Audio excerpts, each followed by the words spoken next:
Assignment భూములని కొనుగోలు చేస్తా, కొనుగోలు చేసిన అసైన్మెంట్ భూములని 22A నుంచి తొలగిస్తారా?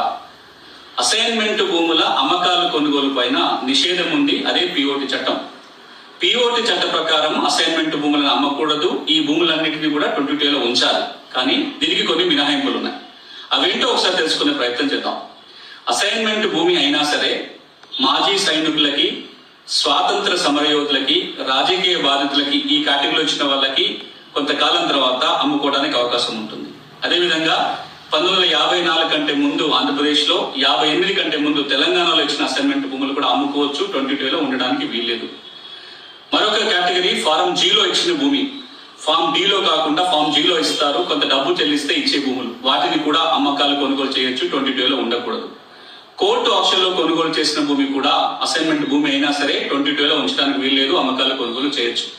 ఇవన్నీ కాకుండా ఇటీవల ఆంధ్రప్రదేశ్ రాష్ట్ర ప్రభుత్వం ఒక 2 ఏళ్ల కింద తీసుకొచ్చిన పిఓటి చట్ట సవరణ మేరకు ఇంటి స్థలమైనా వ్యవసాయ భూమి అయినా ఫ్రీ హోల్డ్ చేసే అవకాశం ఉంది.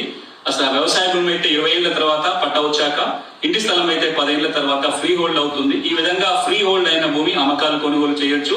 22లో ఉండకూడదు. ఒకవేళ ఫ్రీ హోల్డ్ అయిన భూమి 22లో ఉన్నా సరే రిజిస్ట్రేషన్ చేయొచ్చు అని ఇటీవల ఆంధ్రప్రదేశ్ ప్రభుత్వం ఇచ్చిన ఆదేశం.